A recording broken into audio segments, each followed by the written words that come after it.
Let's see, and there we go. All right. Can I mute this sound to myself? Advanced audio properties, monitor output off. Oh, thank you. All right. So I'm pretty damn tired, to be honest, but I needed to do this sometime or another. So the plan today is basically we're gonna look at the tasks I did. This turned kind of interesting actually, because I was just thinking of doing like a decently quick task. Like Human Theory used to check out some stuff and see how it compared to. I thought it was going to go on like one evening or so.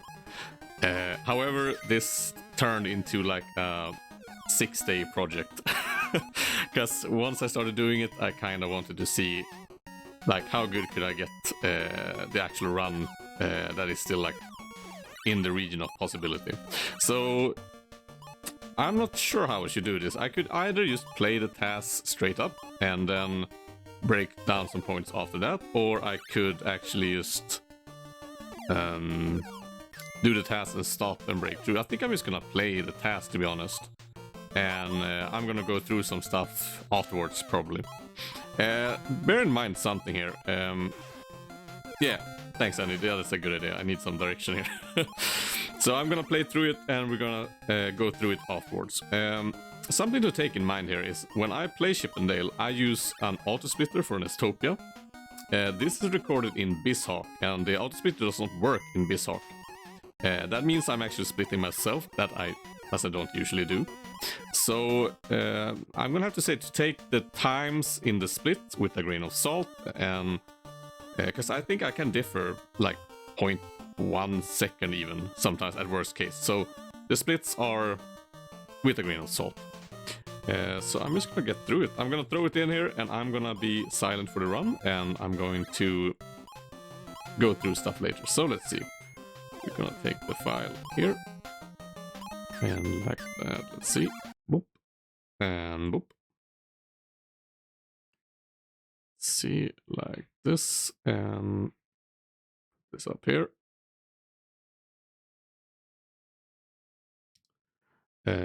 So yeah, so this is a tool assisted run, but I have not been doing it like this is not when I'm done to make everything perfect. I think if I did a perfect task of this, which I probably do eventually, I think you can shave off like 2 seconds or maybe 3 or even more, probably. I've opted out some strategies that I think is too hard to actually do. But yeah, let's get to it. I'm just talking too much. So here we go, and like turn my microphone off.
So there we have it. Yeah, the thing is, that's not the first time I split it like that on stage I. The thing is, your I, Andy, is probably more or less perfect. So it's the only stage where I have no new strat or new technique or whatever, so it's actually the same time. So that shows only how, how my splits are sometimes not perfect. But yeah, other than that, I'm pretty happy with this one. There's a lot of fun shit here, like that's why it took so long, because I I intended to just do the stuff I knew, but during my time tasking I found a lot of new shit, and that took time. So I'm gonna go through and break this down, maybe not like every minuscule part for the moment, but some of the more interesting parts. The most interesting are, okay, Jesus, Chippendale, you can be a little silent for now. Thank you. Let's see, and we'll lower this here also. Thank you. Oh, that's nice. So yeah, if you look at the split, the most interesting one are obviously stage D, zone F, H, and J. So let's get to that. So first off, we confirmed LSP is a listener till the hybrid. Well, the thing here is, this is a task, but this is a human theory task. So just to make it clear here that this is used doing using a tool assisted speedrun, of course. Man, I haven't streamed in so long. I'm feeling pretty rusty, to be honest, so you have to excuse me. The thing is here that I have made sure that everything here is humanly possible. So every strat here and every move is actually me playing the game. So it's basically a segmented run, but I haven't segmented it into like stage 1 and stage D, etc. I have segmented it into parts. So for example, the spaceship, I'm doing the whole spaceship fight, and the axis, I'm doing the whole axis. So I made sure that every like a separate strat is actually something you can do as a human in one go. But some of them are hard than others. There are some things that I have opted out of this run. Basically things that save very, very little time and are very, very hard to do and isn't worth it. For example, there is a faster way to do this axis, even than the new one I made here. But that one is like, I I can do the most hard shit, to be honest, because I can play strats a long time, but the fastest axis that you can see in tasks, where they do the double boost straight up, is extremely hard. And the reason for that is because there's several like one frame things in a row, but that's fine. Problem is also because subpixels. It's like subpixels, like if there's something I realized while doing this task is subpixels. Like, yeah, I've spent a shit ton of time, and I've managed to do it RTA once, and I think I've tried for it like 100 times, like trying, and it's like, okay, this is not applicable to an actual run. It's crazy, but the thing I think that makes it even harder is there is subpixels in Chippendale, and I didn't know that until I started tasking, but you can actually like start a certain room and certain like stages and whatever, a little like in front and whatever, and that's gonna affect some parts, like some bosses. It's gonna affect some jumps if you try to time them in that way. That's also one of the reasons I actually don't have the, you can jump on the lowest conveyor belt. Yeah, you do that, man. I'm gonna talk a little while and then I'm gonna do the run. Feel happy to do that. So for example, you can jump on the conveyor belt and a part, and that is, it saves like 10 frames at most, and if you do the everything else, but it's unreasonably hard. So let's just break through this. So I'm gonna go from the beginning, and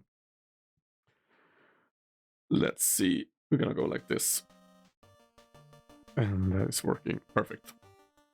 So I'm a little tired, so I might be rambling. I'm gonna put out on YouTube also later a video where I go through everything in good detail and everything, but I'm gonna go through stuff now also, so you can check it out.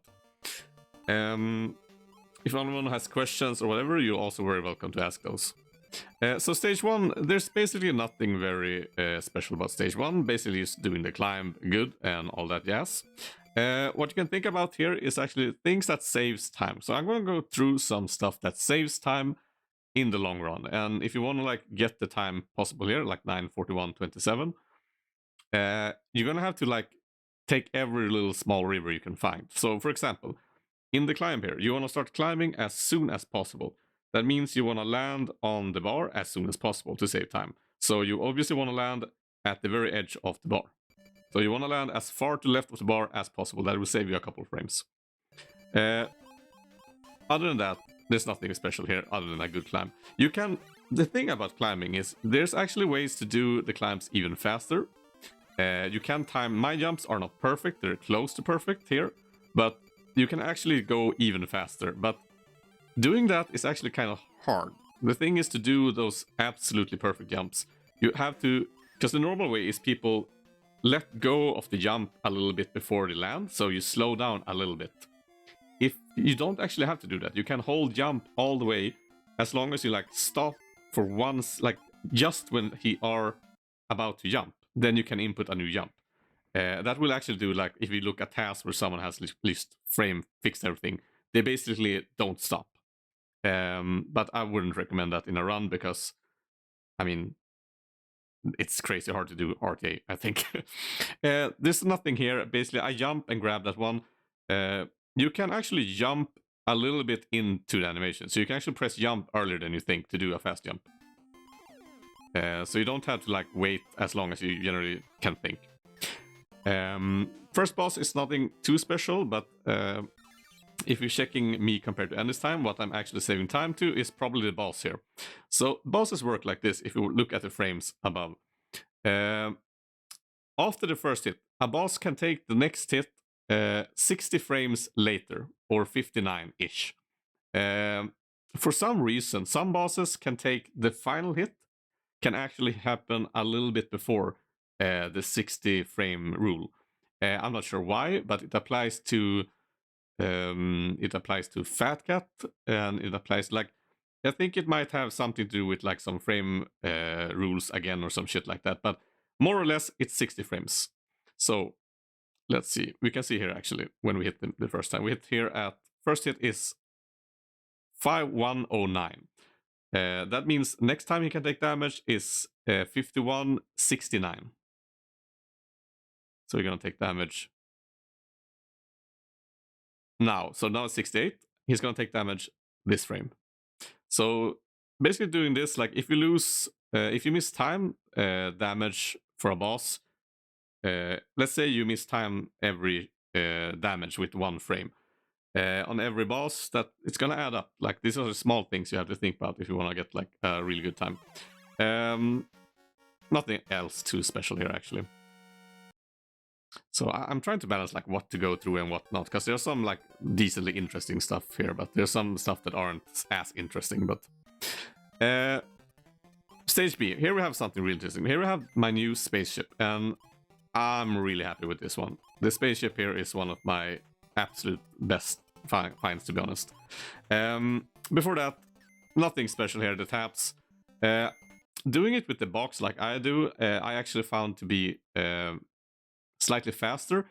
However, I'm not sure I would actually recommend to do this in a run, because timing the box to go up and down like I do here is a pain in the ass. Like if you want to, because you can save time by doing the box here up and down, but I'm not sure I would actually even recommend it, because to do it you have to time the box pretty damn perfectly, or you're not gonna gain the time. So you have to like time it. The actual FPS of the original game is the same as displayed down here. So the NES is kind of interesting that you see I'm playing here, it says 60 frames a second, but it actually like hovers between 60 and 61 frames. The original NES runs at 60.0988139 frames per second for some reason. So that's why you have to use certain emulators that actually emulate the frames in the right way, or you're gonna get the wrong time. So there's no noob questions, man. Every question is a good question. Nice to see you again, Daniel, by the way. Long time since I streamed, so I haven't seen you around. So a little more than 60 frames. Let's see. And we go here. So I wouldn't recommend doing the boxing like people do normally do. Like jumping is fine. You're gonna save very little time doing this, and if you mistime it, you actually lose a lot of time. Other than that, I'm doing the taps here. They are you can save like a couple frames here, but I'm doing it pretty much as fast as you can. One thing that is important here, if you go back, is to note how the waterfalls actually spawn or despawn. So you see, I've turned the tap here, and if you're gonna check this, you see the waterfall will actually despawn from the top to the bottom. So that means if you want to go earlier and save some time, you should actually time and jump. And that's why you want to be as far left as possible. Because I'm landing on the furthest left, that means I can pretty much jump as soon as I turn them off, and I won't hit the waterfall if I jump. Same applies here. You see? So that means that I can actually be... okay, that one I could actually be a little more to the right. But it makes you able to go a little bit faster without worrying to take damage. So you should always jump. Nothing special here. And let's just go normally.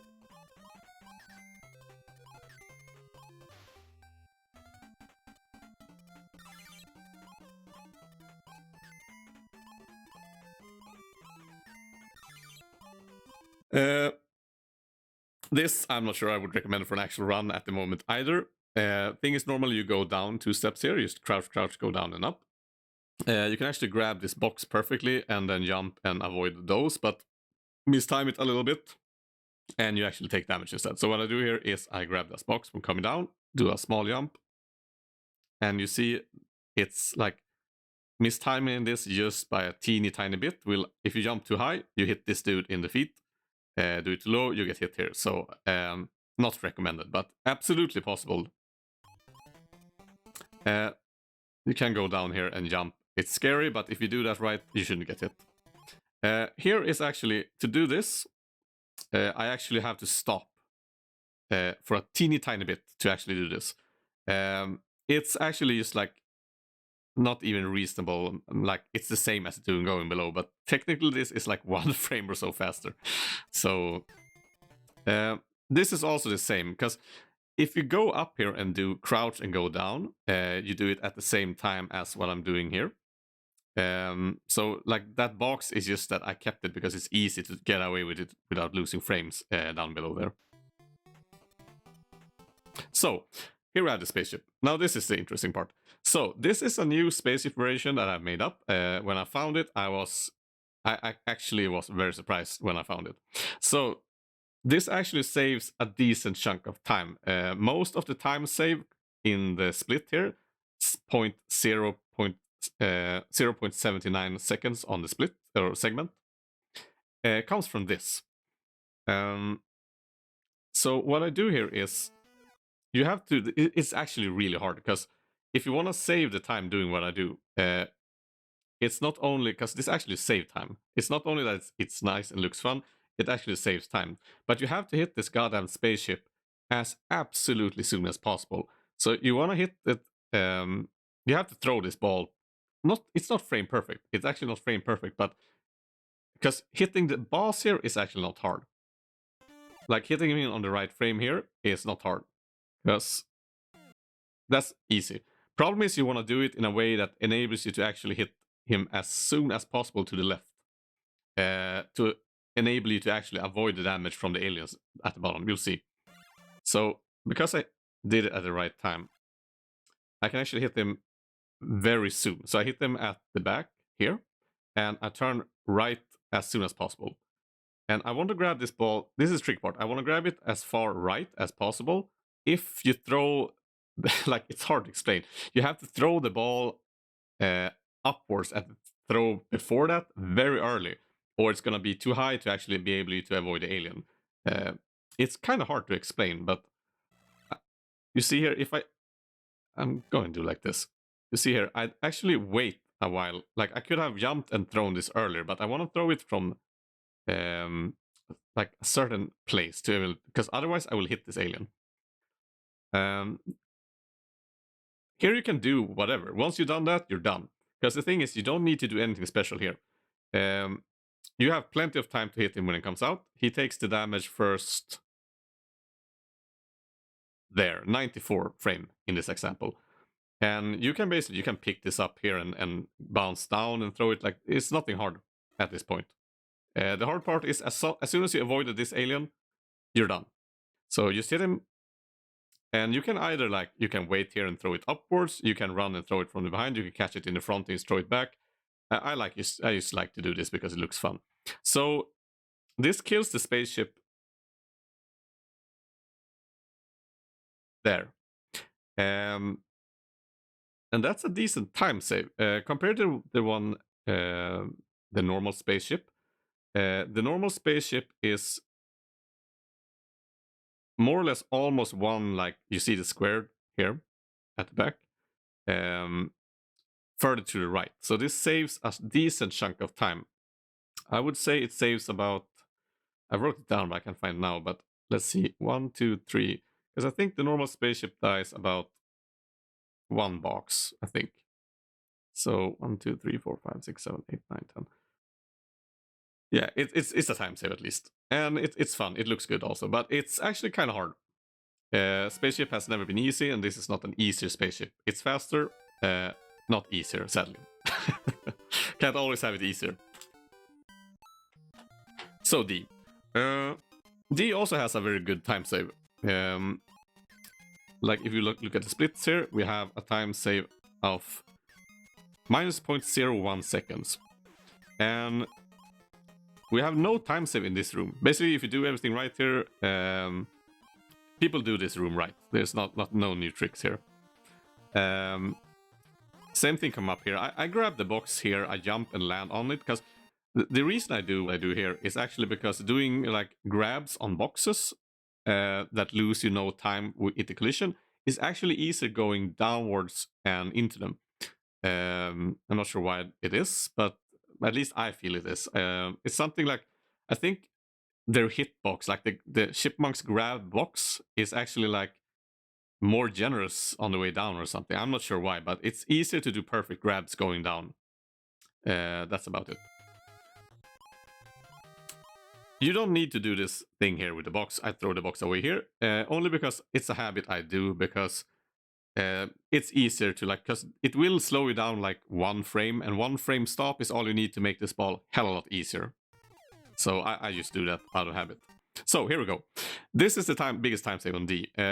It's kind of fun. Originally I had a strat I found here that I wanted to use, that you can glitch down going down with the switch. It's a lot easier than the normal boost, but it actually didn't save time. Even if you do it perfectly, it doesn't save time. And it's kind of like, if you want to do it that fast, you can actually mess it up. However, I found that parts of that strat I found could actually be used in ways I didn't think of at the beginning. So it was actually kind of fun, because I realized it's such a dumb thing, because when you see it, it's going to be super obvious. But I was talking to Dave actually about it. I don't think he knows that he was part of actually finding it. But I was talking to Dave about it. I'm like, oh, yeah, it sucks that it's slower. And it's like, because I didn't test at that point, and he had tested it. And he said like, yeah, but the problem is that you lose time, because in the normal, because the switch goes down faster in the switch glitch I did. But he says like, the problem is that in the normal one, you can go off the switch faster because you're all the way to the right. I'm like, yeah, of course, I guess that's the problem. And then I thought like, wait, so if you can get, like, of course, the faster you can get off the switch, the more time you will save.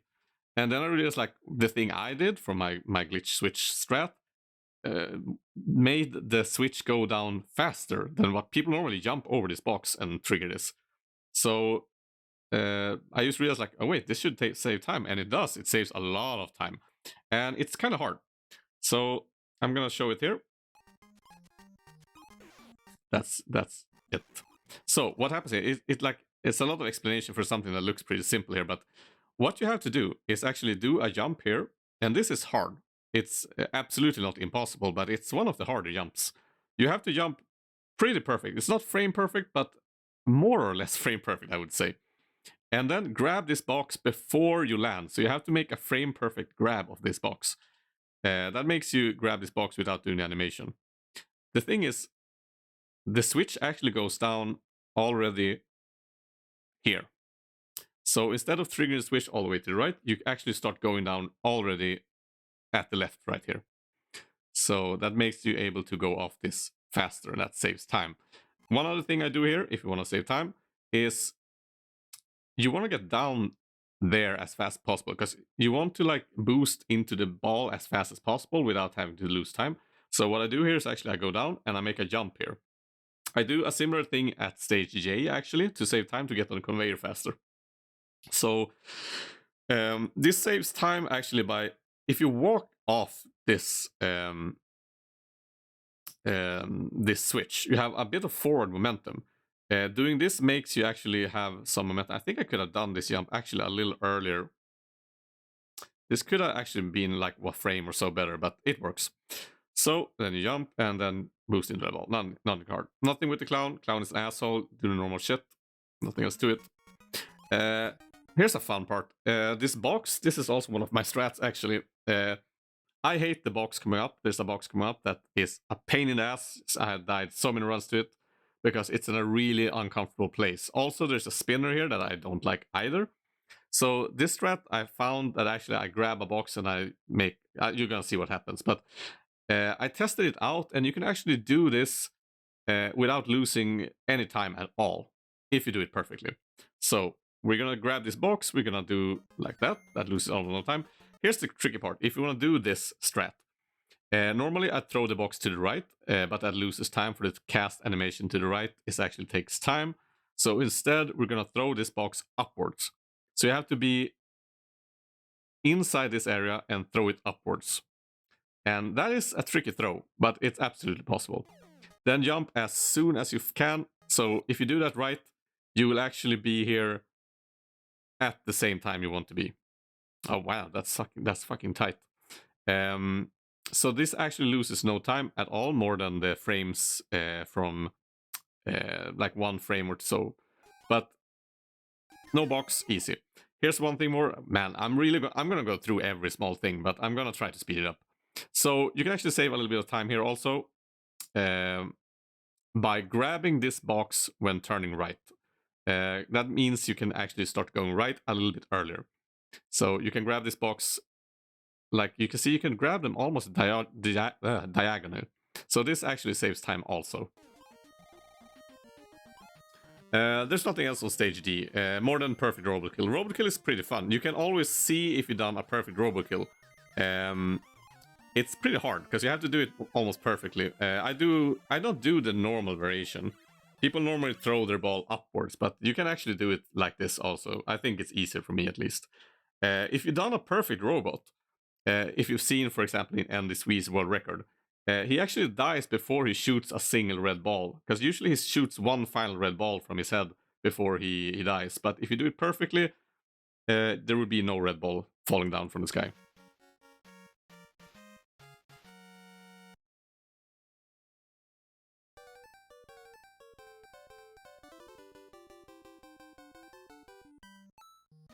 Let's see. So, here we're actually going to have to pause also, because this is one of the bigger time saves. So, this is kind of interesting. If we look at the time here, Zone F is actually one of the absolutely biggest time saves compared to Endless world record here. And it's actually the third largest time save. The only biggest saves, no, it's the fourth. No, third. So, biggest time saves are J. After that comes H. After that comes F. So it's actually third. Man, I'm tired. And then comes B. So this is one of the biggest time saves so far.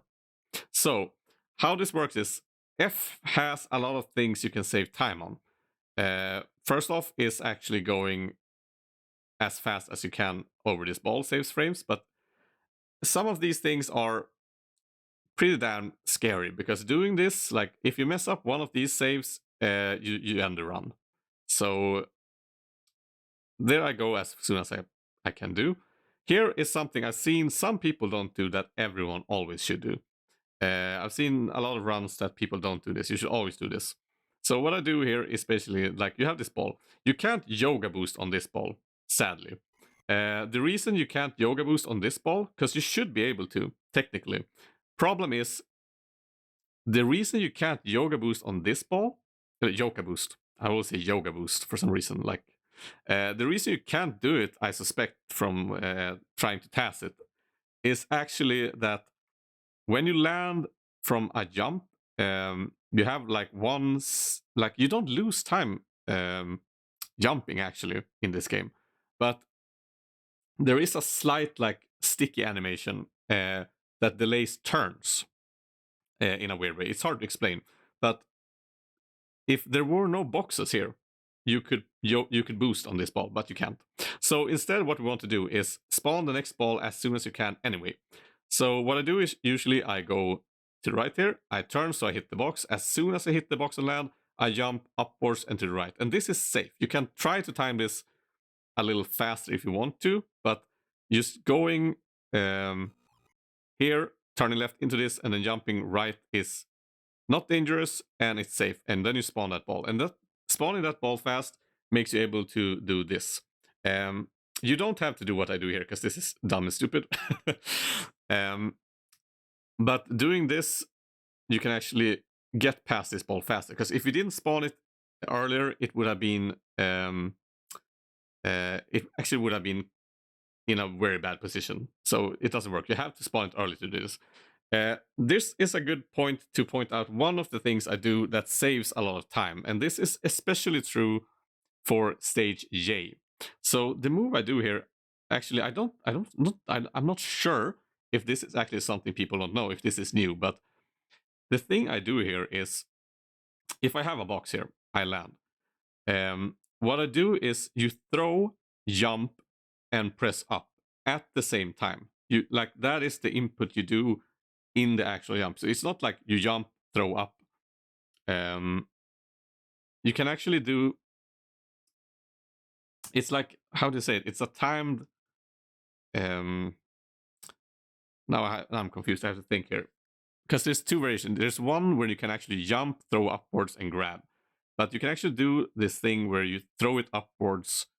No, wait. I'm misthinking now. God, I'm tired. Really sorry if someone listening here. But I think it's actually you jump and then throw upwards instead of doing an upward throw. Because upward throw make you do that weird bounce.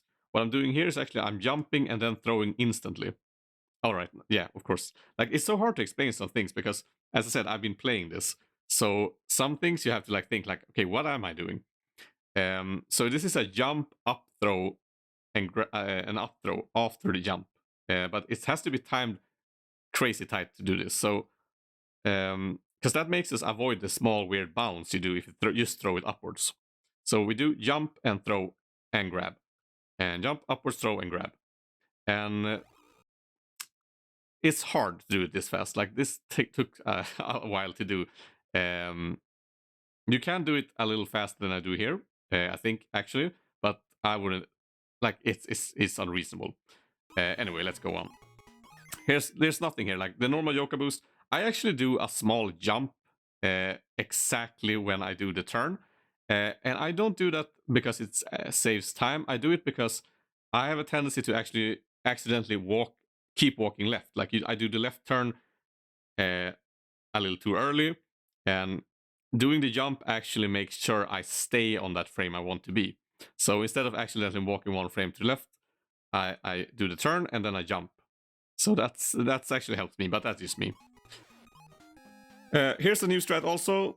I have to point out one thing here. What I do here is actually not the absolutely fastest you can get past this part. If you do the normal stuff and you go up to the top and wait like a couple of frames and go, if you time that absolutely perfectly, it's actually a little bit faster, like a little bit faster. However, I don't think people have a tendency to time that absolutely perfectly, because if you time it wrong, you're dead. So this instead is more or less the same speed, and it's one of the easiest strats in the game. You can't fail it. You actually can't fail it. So what I do here is I walk here, and then I press upward. I press jump and throw. So the funny thing I found is that actually you have a couple of invisibility frames when you throw stuff. So this is the effect.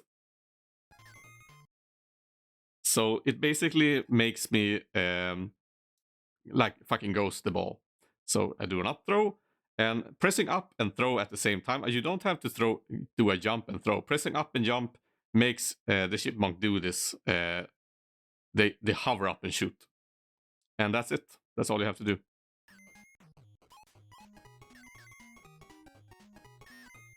Okay, so now to the part that is a little tricky.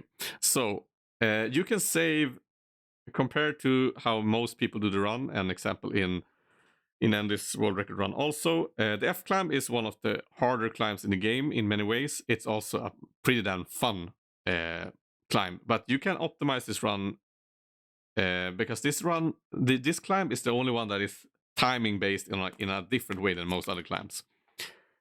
What I've done here is I have, like, you can go on feeling and stuff like that. I have kind of like a buffer system I use, but timing this climb perfectly or close to perfectly saves a lot of time. So you want to grab this box as fast as possible. It's important to do this jump as soon as possible if you want to save the maximum amount of time you can. You can go straight to the right and actually spawn it instantly. However, doing that is actually, because the faster you spawn that top bar, the harder it is to time it. Like, you have to time it more and more perfectly. Going to the right instantly actually makes it so tight that it kind of like bugs out. Like, you do this weird stutter step even if you do it more or less perfectly. So grabbing that box instantly and then turning right times it pretty much perfectly. I then do 2 jumps and a throw, and then you jump here.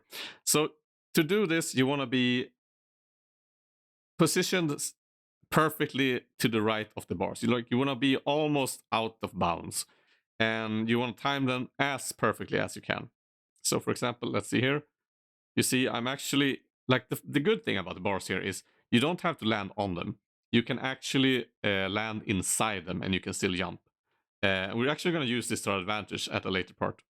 And then go here. And important here also, the same rule applies here. You want to land as soon as possible to do the jump as soon as possible. Because the faster you do this jump, because I've seen, like, for example, Junker Davis says so many times when he does F, he's just like, I don't know why I'm losing or gaining time on F, because F has so many weird things that affects it. For example here, the faster you do the jump here, the faster you can do the next part of this stage. That means if you land, for example, further to the right, like let's say you spawn this bar later, so you jump later and you land further to the right, every frame you have been going to the right has been time you could have had doing the next jump. That means you want to land as far left on this bar as possible, if you timed everything else right, obviously, and do this jump as soon as possible. So that means you absolutely don't want to do a super long jump here and land like further to the right. Like, you want to do this jump as soon as possible. And you do a jump, and then you do the next jump, and you get up here. Here I do a buffer also. I jump 2 times, and this is actually, in many ways, one of the more important. It's kind of weird, but if you want to save time, this is super important. The bar that comes out here, you want to land inside it.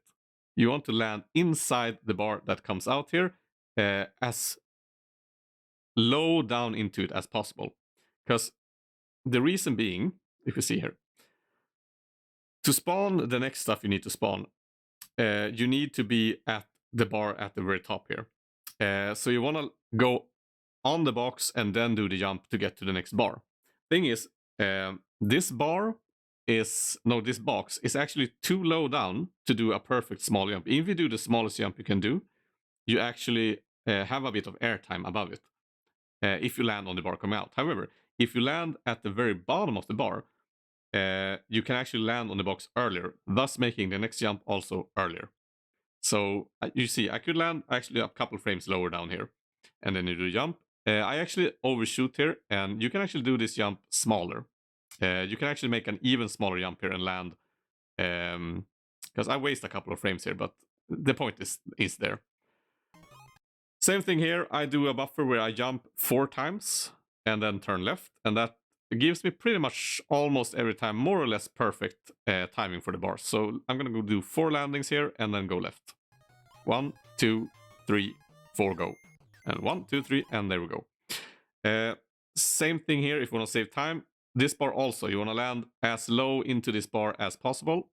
So you see here, I'm landing inside the bar. Could have been a little more to the right, but it's fine. However, landing as low as possible in this bar makes it easier to do this next jump and land at a good position. It's not super important, but it helps. Normally here, people tend to grab this box to the right. I don't. You don't need to do that. However, you need to do that if you're gonna jump as early as I do here. I would not recommend this either. I would actually recommend to just go for the box, because doing this, I died. I wasted more climbs than I want to admit trying to do this, because if you mistime this, you will actually bump into the box there and then you lose time. So like doing this jump is unnecessarily hard. Same thing applies here. You want to jump up here as soon as possible, because as soon as you jump, you can do the next jump. Let's get through. Okay, so that's F. So F, you can save a lot of time on F if you time it right. I would absolutely recommend, like, you can go on feeling. Timing, I think a buffer system like I have is really good, actually. It really helps to time. Like, it makes you more secure to actually do.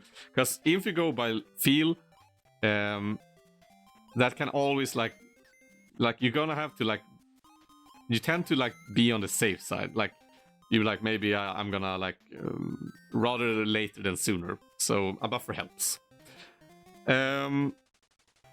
Nothing special on stage G here. I do a variation here of the box. Normally, the fastest way to do it is actually jump up and grab that box. I tested and found the way I do it. If you do it, time it right, it's actually, I think it's like 1 frame slower. So it's negligible. But I think the way I do it is so much easier. So I do this one. So what you do here is, I don't do nothing. You just walk. You don't have to jump. You don't have to do anything. You just walk. Because walking normally, you land on the bomb, it will land here. Grab this box, and then what you do is just do a small jump and throw that box before you land upwards. And that will kill the fly, and you can jump either up top to the next pillar, or you can do a small jump and land past the rhino. The reason I do a small jump here is, if you do a big jump and land on this pillar, occasionally you will spawn another fly. So you can spawn another fly. You can dodge him without losing time, even if you land on the pillar here. But if you are not ready or mistime it, you actually get hit. So doing the small jump here is actually safer if you can do it. Yeah, here's the normal thing. Killing this guy that spawns the bomb. I think everyone knows it.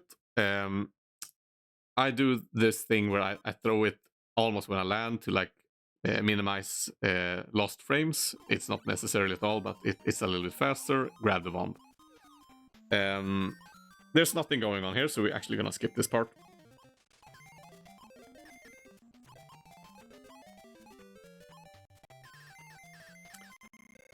This actually, the weird thing about that actually is,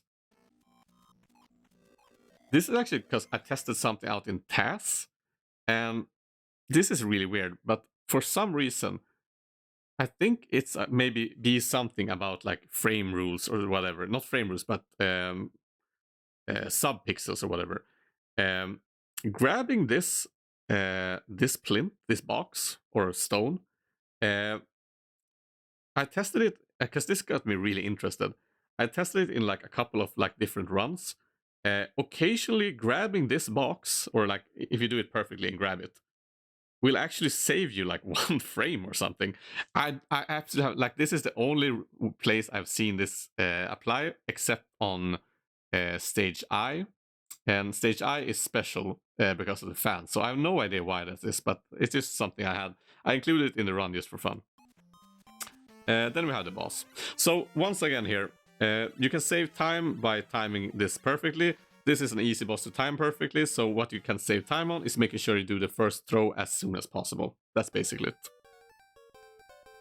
So, let's speed along.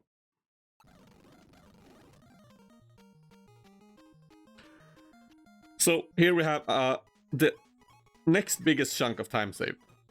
And the time save here is the H climb that I found, and I'm gonna pause here. So this is an interesting thing. Like, this comes from when I started playing Chip and Dale.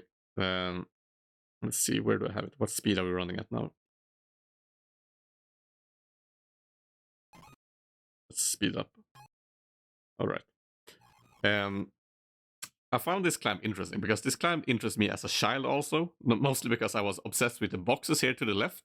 I was always curious, like, what the fuck is up with these boxes? Are there something, why can't you, why, this is the only boxes in the game you can't grab. There's no way to get to these boxes. And I spent so much time as a kid trying to find ways to actually get into these boxes for no reason at all, but I couldn't. And this climb is interesting because there's a lot of ways to do this.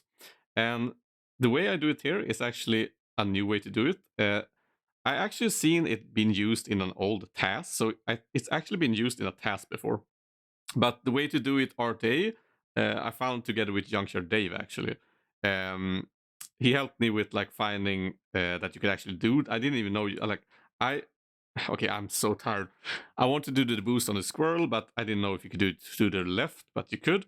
And he found a better route, and then I found a way to make that the climb part to do the boost actually even easier. So it's very much a collaborative thing.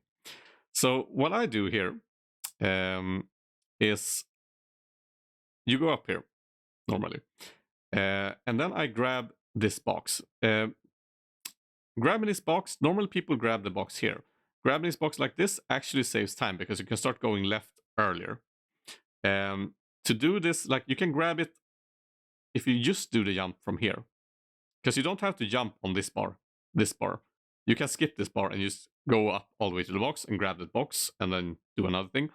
But to do this, I do a small jump. I waste a little time here, you'll see, but this is still the absolutely best climb I've ever done. So I was okay with having mistimed this jump, because you can make this jump a little lighter and save some time. Throw the box here, and then we go and grab this box in there. Go here. This is hard. Here you have to save time here. You have to time this jump perfectly. If you time it perfectly, you don't have to wait for that squirrel at all. But it's kind of hard. I'm just going to show it. And that's how you do it. So I have a video. I actually have a tutorial on YouTube where I go into this climb in very detailed. But basically you want to find a good spot here. It's frame perfect, but at the same time not. Because depending on how much to the left or right of where I'm standing now, you have a dent in the pipe you can align yourself to. The further left you are, the faster you can climb. The further right you are, the slower you can climb. The same thing applies, obviously, that if you accidentally misalign yourself and you, example, too much to the right, you can actually slow down your climbing speed. If you can do that, I can actually do that from time to time and land this boost, because this boost is to get hit is frame perfect. The way to get to that frame is not. You should be a little wary here also when you land here. You should here I saw I landed too much to the left, but you can actually land a little bit to the right, and then you need to do a small left turn. You don't lose any time on that, but it's just something to be aware of so you don't waste a good climb here. Let's go. This is just a fun strat I do here. It's pretty hard. You save a little bit of time, but it's actually pretty damn scary. This squirrel is scary as it is, to be honest, but you jump and do a perfect grab and you don't have to stop at all. Boom. And it looks really good.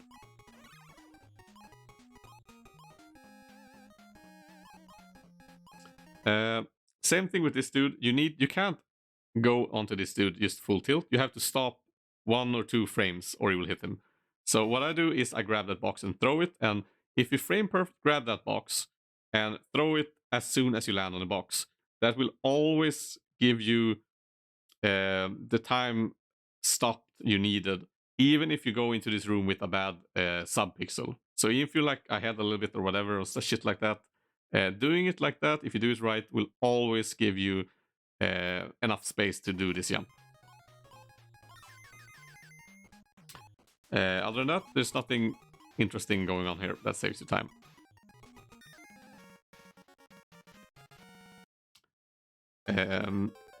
Then we have I here, and I is the same, like, because there's a few things you can do on I to actually save time that I don't do in this run. And because I do hard stuff in this run, but the things you can do in I to save time is so small gain for so little reward that is absolutely not worth it. It's absolutely not worth it. For example, this pelican here, you can jump this pelican. So you can frame perfect jump this pelican. Thing is here's the catch. Pelicans are the only enemy in the game that I'm almost 100% sure actually have a moving hitbox when they stand still. So, for example, the spinners at stage D look like they have a moving hitbox, but they have a small difference in hitbox at the top for like getting hit, I think. But these pelicans, like frame perfect this jump is bullshit hard from the ground. It's so hard. It's literally like you usually say frame perfect, but this is absolutely frame perfect. And the thing is, doing a boost on it is super easy, and the only thing you can save about is like 1 frame or 2 from a move that is super hard and will end your run. So I don't even have it in this run. So just boost on this shithead.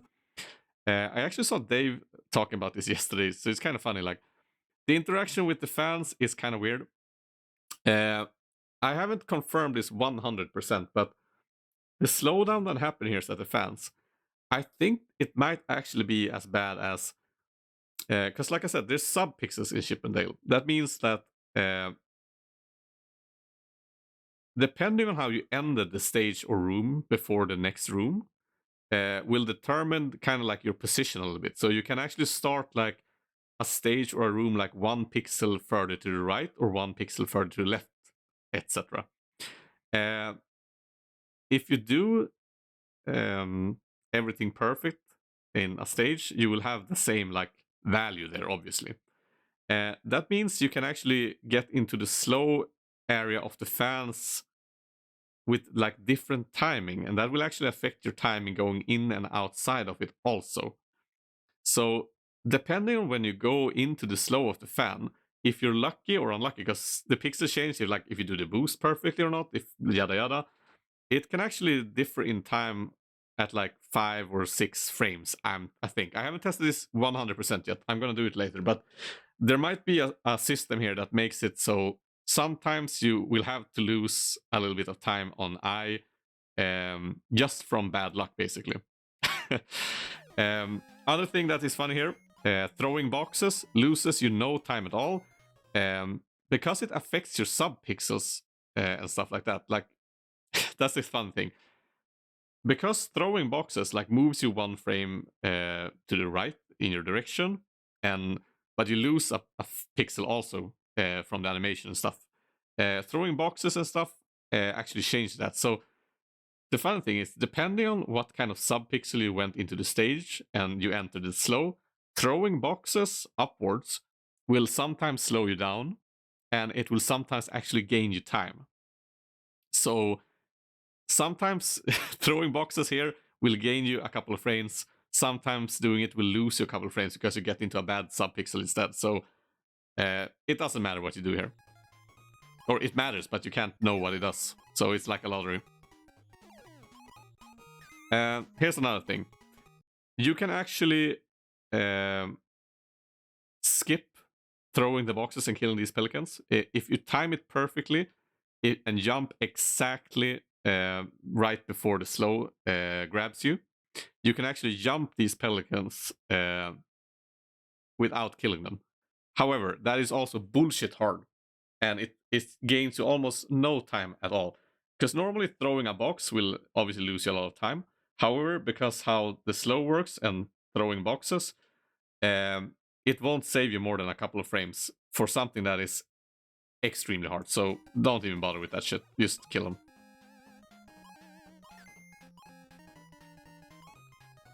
Same with this dude. Just get rid of him. So this is the only pelican that is actually worth doing a jump on. Like, you can boost them normally, but he's easier to actually do a perfect jump on because you can jump from a box. However, if you want to do that, you actually have to time the jump perfectly. Because if you do the jump and just jump him is not enough. You have to do the jump small enough, or you'll hit the wall. So you have to jump and make it a small jump, or you'll hit the wall and have to travel downwards before you go into the door. So actually, like, I would say do a boost on this guy. Don't bother with this. Like, this is a little bit faster. It's not worth it. Boost on this pelican. You have hearts for it.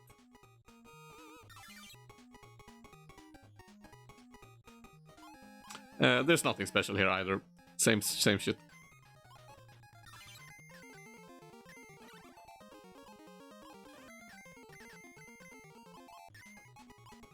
And this boss is also nothing new. Just a perfect kill. So you can hit him 3 times. The harder part to do this and save time is actually throwing this ball so it hits him on the way down. The first, like, as soon as he moves right as possible. Because if you hit him before he makes his first move, he will just split again. So you have to hit him right at the perfect time. There's a different ways to do this. What I do here is kind of chaotic and pretty hard, but it works. So what I do is I jump in here and then throw that ball and go right. And it's pretty hard. There's different ways. There's better ways actually even to do this. But this is what I started doing and it works. So he hits him going down. And then you hit him as soon as possible and he will die there. So if you did it perfectly, he will get hit standing at this position. But yeah, this stage, there's nothing new here. Doing this stage perfectly is more or less nothing new, because like you can see, it's the only split I don't save time compared to end this record. And that plus is probably just bad split. So it's probably 0, 0, 0. So now we get to an interesting part. So the biggest save in the game is stage J. And that's, I love that it became J. Especially from in Andy's world record, he said, when he had his gold split J in his world record, he said like, he will probably never top his gold split. And I think there's plenty of ways he and other people could actually beat that split, because my segment save here in J is 2.7 seconds. And this is one of the reasons this task, because this task was gonna take 1 day to make. I'm just gonna like do the strats I knew, the new parts I knew, fix some shit up. J, there's a lot of stuff in J, and I had to test it all out. And the access took fucking forever. But I can say one thing: I know everything about those access now. Like, I doubt there's anyone in the fucking world that knows as much about the access in Chip and Dale as I do. Because I tested everything. Everything there is to be tested about those access. So, we'll get there. Time save here, that's easy to do. You actually jump, so you hit the box here. That makes you able to go down a little bit earlier. And if you can get on the conveyor belt earlier, you save time. So do that. Here I do that thing again. I jump and I throw and I grab this box. Doing this and not just keeping this box is because doing this gives you more time on the conveyor belt rather than just jumping above this box. So doing this saves you time because you can stay on the conveyor belt longer. So this is good. Here's the thing. There are plenty of ways to do this part here. You can do a lot of shit here. You can jump at the top belt and do the normal version. You can boost on the rhinos and grab the acorns at the end. You can boost on one rhino at the end and grab the second acorn. Yada yada. Important thing here. Almost every way you can do this is more or less the same time. That's the funny part. The fastest way to do this is probably I don't remember exactly. I should have written it down. But probably not more than like 10, 12 frames faster than normal ways to do it. So you can save a little time, but it's actually not worth it, to be honest. Like, for example here, if you time a perfect jump here, you can actually land on that conveyor belt to the right without landing. And that it's good because you're on the conveyor as fast as possible. However, the problem with that is you have to time this jump perfectly. And this is one of the hardest goddamn jumps in the game. And there's 2 reasons for that. One is you have to do it perfectly from where you jump. And the jump strength has also have to be perfect or you will land at the top here. You can actually do one thing where I usually do it. You can actually land on this conveyor belt at the top here, press forward and down, and just slip through the conveyor belt like normal. So you can land on this conveyor belt at the bottom without losing time.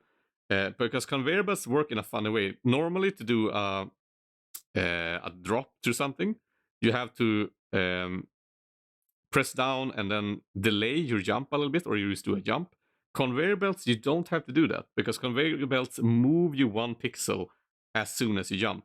So holding down, okay, basically doing drops on conveyor belts is the easiest thing. It's much easier to do a fast drop on conveyor belts than on normal floors.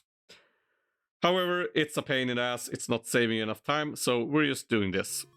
To save time here, like just time your jumps. What you can do here, actually, to save time is do these jumps as tight as possible, because tighter jumps above the rhinos means more time on the conveyor belt. More time on the conveyor belt means you're traveling right faster, and that saves you time. Here's the thing also. You can jump here and just land on the conveyor belt. However, that actually loses you time. Because the thing is, conveyor belts are your friend. The longer you are conveyor belts, the faster you're moving. So if you just hold right and drop down here, that means you get a couple of frames more with conveyor power. So actually, going down here and doing a good time jump here is actually faster. This conveyor, because it's moving on the wrong direction, you want to time your jumps as perfect as possible. The tighter your jumps are on this conveyor belt, every misaligned jump here is going to lose you a little bit of time. So do this as tight as you can. Like the absolute tightest. So here's the thing. There's a lot of things you can do in this room. You can frame perfect kill all the weasels. I can actually do that. The final weasel is a pain in the ass to do, but anyway. However, even if you do that perfectly, it saves you like 1 frame or so. Or actually even loses your frame if you don't do it perfectly and yada yada. I've tested so many things here. There are some ways you can do this faster, but I would say they are not RTA. Like, there are some moves you can do coming up.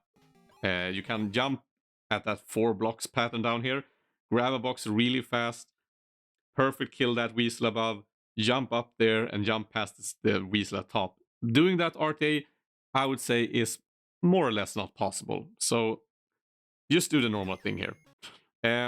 Something I also found here, this is also something, depending on when you get into this room with like sub-pixels or whatever, so depending on your sub-pixel going into this room, you're gonna lose or gain some time, sadly, because depending on what sub-pixel you have when you go into this room, you're gonna get different lag frames. That actually applies to the whole game.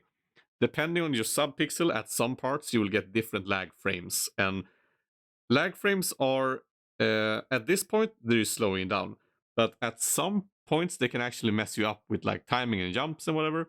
But at this area, your run can automatically lose like, I think up about 10 frames from just bad sub-pixel luck. So that's just something to do with. You want to avoid grabbing these stars here, because grabbing the stars actually has an animation, and that actually, for some reason, slows you down a little bit. So you want to avoid these stars. You want to do this jump also as soon as possible and as like small as possible. So you want to do that jump and not hit the wall here. So, because hitting the wall here means less conveyor belt time, and as I said before, we want all the conveyor belt time we can get in the world.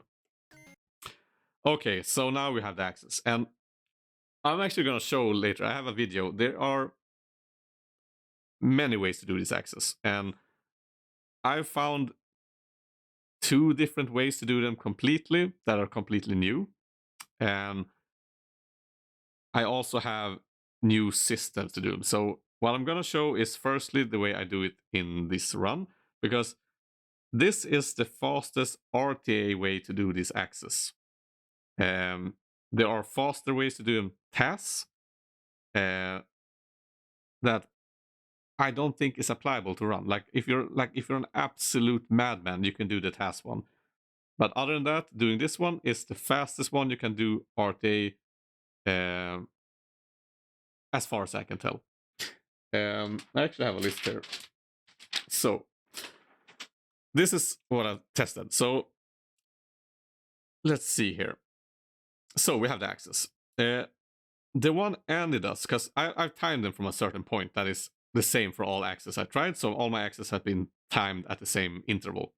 Axis that ended us in his world record run is, in my timing, 569 frames. So to do that, I obviously have to look at his run, and then I did it in the TAS to replicate exactly how he did it, and frame by frame, actually, to see that it was the same. So his, and I like the one he does there is not perfect, but it's 569 frames. The fastest I've been able to do in this axis with some just changes I did to timing is 546 frames. So that's a time save. Then we have these, like you see, I'm going crazy with this axis. There's a way to do the axis that is easier. I'm just gonna show the axis later, actually, because this is just too much. Like, going into the axis now is gonna slow this down. So I'm just gonna show the axis I do here, and we can look at the axis later. So to save time here, grab this box with a jump, throw it, and then grab the box on the way down. To do my axe strat that I do here, you actually need to keep this box. So you need this box. So here's the way to do something I do that will save everyone time doing this axis, and it actually makes the axis easier also. This is not my old new strat that has with a fast despawn on the axe number 2. This is something else, and this is actually pretty great. So this is an easy way to do the normal axis. So what I do is you keep running here, and you keep running. I'm bad at doing these showcases. I'm gonna show the axe strat first, then I'm gonna break it down.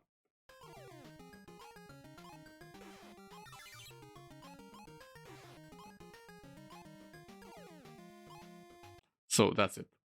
So this has some pretty fun new mechanics that I actually found before, but I couldn't imagine at the time. I think I showed Dave at some time that going into boxes, hiding in boxes, actually saves you the invisibility frames. So as long as you're in the box, you're not burning invisibility frames. So you can, as long as you stay in the box, you can stay there forever. You have the same amount of invisibility frames you had coming out of the box. You lose a couple of frames going, because the animation to get into the box will lose a couple of frames. But once you're inside the box, if you have like 10 frames of invisibility, as long as you're in the box, you will always have 10 frames of invisibility when you get out. However, to do this, time this perfectly, and this applies to every axe strat. No matter what kind of axe strat you're doing, as long as you're not running straight ahead, this is a great way to actually save time. So what I do here is, 1, I stay on the conveyor belt as long as possible. You can actually go a little bit further here, but this saves you time because you're... Okay, this doesn't save you time going on the conveyor, but it's an easy way to time it. So I jump here, jump into the box, land, then do a jump. So the thing is here, if you jump here and land into this box, as long as you don't jump too early, if you jump around here, you can, if you jump later, it's safer. If you jump earlier, it's more dangerous. Like if you jump like a couple frames more to the left, it's even safer. But you jump, hit the box. Don't go too fast on this jump. You don't have to delay it, but just don't go instantly. As long as you don't go instantly, it's fine. Then you do a full jump. So you hold jump all the way. Doing this will always, and then you have good time to allow yourself to land as far left on this box as possible. Doing this will always despawn this box before, like the axe before you land. This is good because this makes you, 1, be able to do the jump to the left as soon as possible, because normally you're standing more to the right and have to wait for the axe to despawn, move a bit left, then do the jump. This makes you able to do the jump almost as soon as the axe goes top. It also ensures you that you are as far left as possible, because instead of being scared that you're going to run off the box, what I do here is I land, and after I land, I press jump, and then left. So in this example here, I'm actually start going left instantly, but I put down the input to actually go left after. You can delay the left move a little bit if you want to. That makes it a lot easier to be as far left on this axis as possible when you do the boost. And it makes it a lot easier to then... you can see here actually, it's actually a good example. Normally you have to do this jump to this axe, perfect. You can actually see how sloppy I am in my jump here. See, that's a big sloppy jump. I land way into the next axe. Like, I'm not like perfect at this jump at all, because I have more frames than usual to actually do that jump on that axe. So that's a great strat. Here you have to wait a little bit and then go. And here's the thing. This is what the TAS axe, the absolute fast axe you can do, does this, lands on this. Like, there's actually an even faster axe where you, like, never mind. But what I do here is I take damage here. Then I get into my box. So I call this MagePie hide and seek. This is not super easy, but it's I can do this like 1 out of 10, 1 out of 8 at the moment. But I started doing it like 1 day ago, 2 days ago, or some shit like that. So with some training, I think I'm gonna be able to do this 9 out of 10 probably. Like, with some training, this is absolutely not super hard. The hard part, the thing that makes this hard, is this. You have to hold left here as long as possible. But you want to make sure that you press down as soon as you land. So you get into the box as soon as possible. You don't have to. You can take a step or so. But it's safer to do it as soon as possible. Like, you can save some time by walking a few steps left before you do it. But it's actually better to do it as fast as possible, because the thing that makes this good is you're gonna travel. You can't hold left though, so you have to don't hold left. Now, the thing is, what you ideally want to do here is you want to do a jump as soon as you get out of the box. Tricky part is, if you do the jump perfectly timed as soon as you get out of the box, like you let go of down, if you don't let go of down exactly at the right point, you will actually drop down through the conveyor belt instead, because then you're gonna do the input down and jump, and that makes you drop. So it's hard to actually do this perfectly. And you see, I don't have, let's see here, you see, I don't have a lot of time here. So this is hard. This is hard, but this is absolutely RTA. So, and let's see, compared to Endis access in his world record run, his access there are 569. And my access here that I do is, let's see, where do I have it?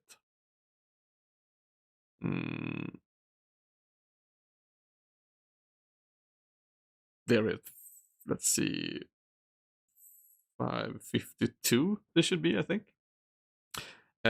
Here's the thing. You don't need to do this as strat. The thing is, if you do end this strat, and this normal strat that Any does in a world record run, but only do the things I do here. For example, if you do end this normal strat, but you do this thing I do here, this move, and also if you do the same thing here, and it normally goes into the axe here to the left, after it goes up, he goes into the axe here, and then jumps, times it when it goes left. It's easier to actually save more time jumping from the conveyor belt. So Andy actually is around here, I think, when the axe goes left. I'm a couple more frames inside it. Wait, am I thinking of the wrong axe? I'm confused.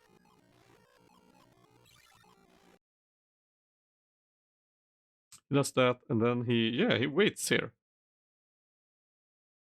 Yeah, of course, now I remember. Yeah, the thing is, to do this boost, actually, it's annoying, because you think you could just jump from here and time it and land on this part here.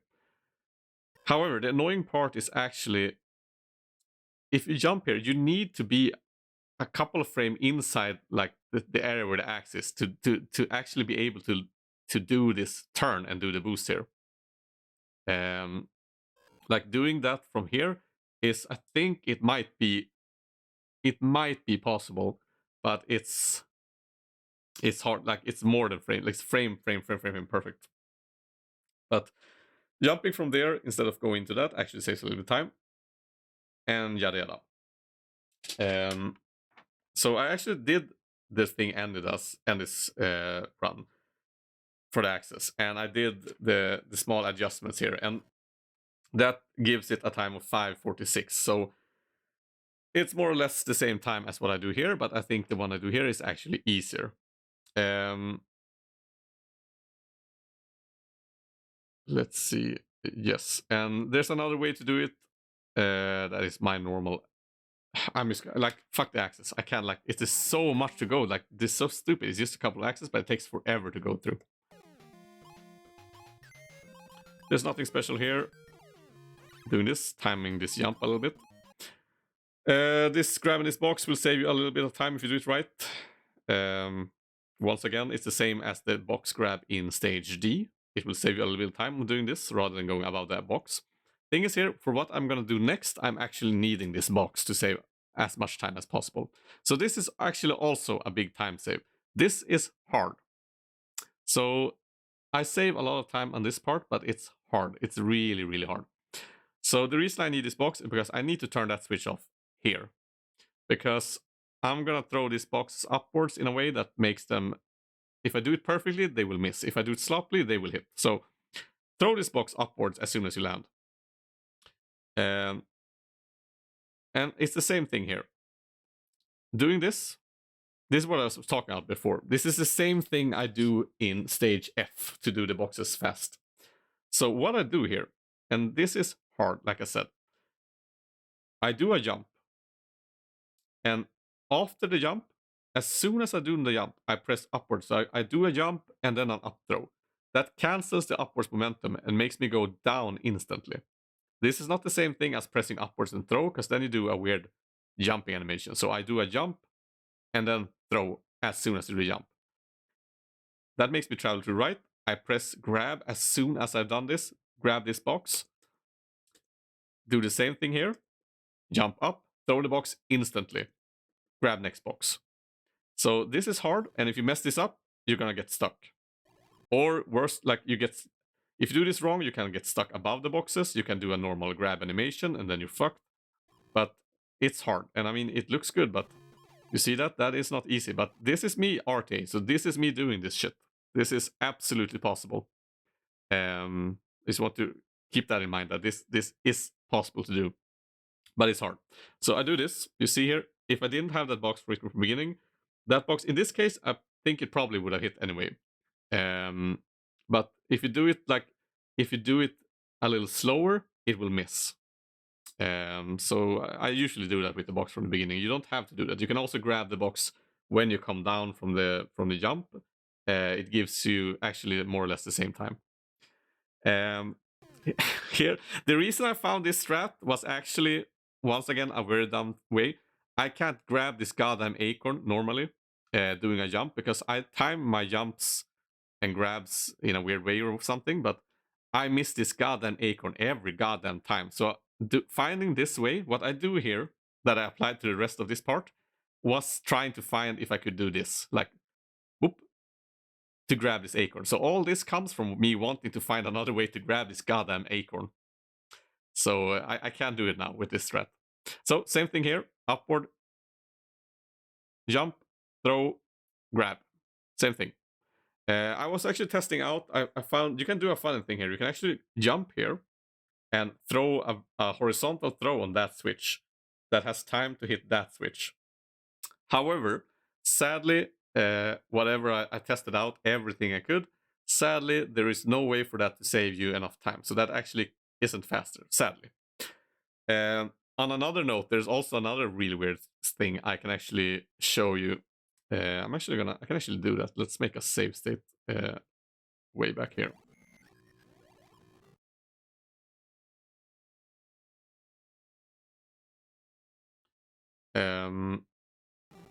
So the same thing is here. I grab this box here with the same strat. I do this thingamajig here. And turn that. So doing this means I don't have to turn back for these boxes. So here I do a different variation, because if you keep this box all the way, even if you walk into these boxes, it's actually not gonna miss that switch, sadly. So what I do is I get rid of it early. I jump and grab as soon as I can, and if you do it, time it perfectly, you can grab the bottom box. It's not the end of the world if you grab the top box instead, but it's easier to do the next thing if you grab the bottom one, because if you grab the top one, you can actually slip to the right, and that's gonna ruin everything. So you want to be fast enough to grab the bottom one, but if you do grab the top one, just don't press right instantly, and it's the same. You lose a couple of frames as long as you are careful. So grab the bottom box, throw it upwards, grab the box. I'm actually a little sloppy here. You can do this faster, but doing this part here, I did this whole box part in one go because I thought it was important that it was like one part.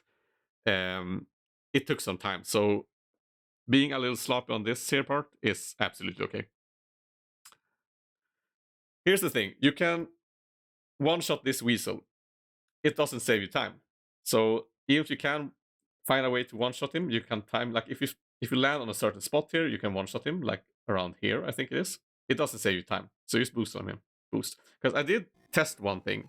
I did test what if I just don't grab this acorn at all? So I just go here with one heart. Like, let's say I have one heart. Just fuck that acorn. And one-shot both weasels here. However, that still doesn't save you time. Because the reason is the second weasel, one-shotting the second weasel saves you time. One-shotting this weasel actually doesn't save you any time. The reason for that being is that the second weasel has like a position in another way. So you hit the roof when you boost on him, and that means you are on the conveyor belt longer. Once again, so yeah, just kill this. No, just boost on this guy. Kill this one. Here we do the same thing. Normally, people would grab this box and jump above this box. Well, we're doing the same thing we've been saying since the start of stage J. We want to stay on the conveyor belt as long as possible, and that means getting rid of that box and grabbing the next one. That makes us stay on the conveyor belt longer, and that gives us time. So here we throw, and here there is possible. Like this is the problem. Sub-pixels again can mess you up a little bit here. So throwing it just before you hit this pipe is a good way. There are 3 different positions here we can throw it and one-shot this weasel. But easiest to find here, I would say, is actually just before you hit the pipe. To make this work, the pipe throw here, you also have to do another thing. So you have to throw it just before you hit the pipe. You also have to then do this jump and grab this box perfectly. If you don't grab this box perfectly, the weasel will be in another frame and that box will not kill him. So for this to work, you need to do this jump so you hit the roof, grab this box, or it won't work. So it's kind of hard, but it's absolutely doable. If you miss it, it's not the end of the world. Just do the boost. So the best thing about this move is that it's safe. Always go for this weasel strat, I would say. Before you hit the problem is, if you have a wrong sub-pixel here, it can actually give you a way where you do everything right and that weasel will still not die. Because this weasel is like, the weasels that are on the ground are mostly different because they don't move as fast, so they have like a bit of room. Because this weasel is on a conveyor belt and other stuff, he has to be in the very right space, and he changes frame faster than normal weasels, but always go for this. Nothing special here. I wouldn't recommend. I go full speed here. I don't stop at all. If you jump at the very end of the box, you don't have to do any stops. But however, time this wrong and jump too early and you die here. So don't do it. To make this easier, actually, like I said now, if you do this wrong, you will actually hit them. So what I do here is, here I actually jump a little too early.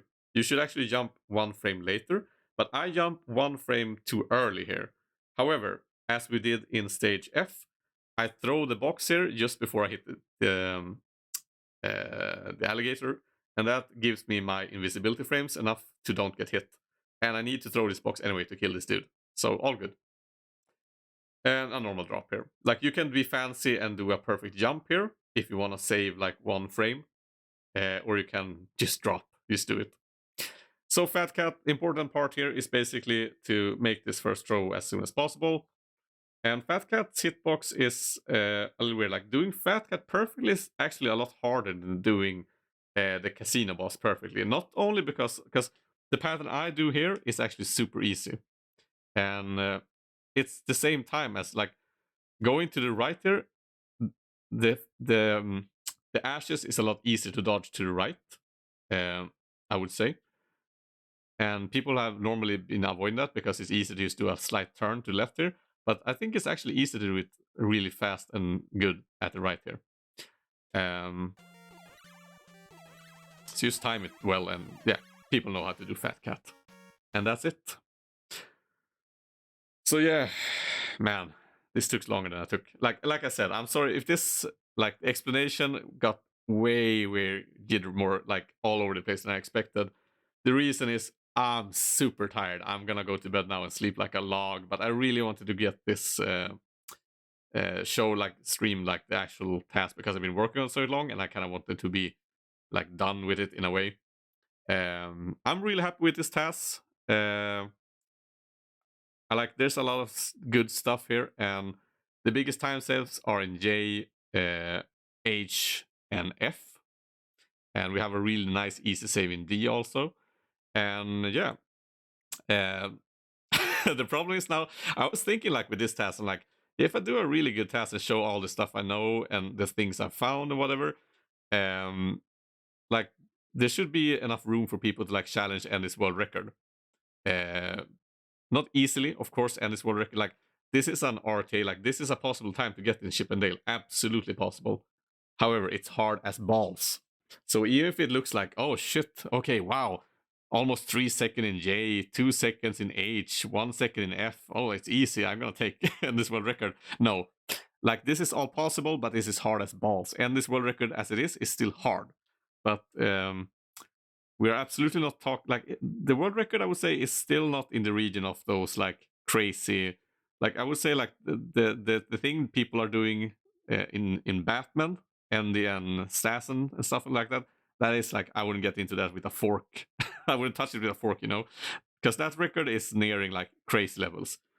Chip and Dale, I would say, even if Ender's world record is crazy, there's still a lot of things that can be done in a run.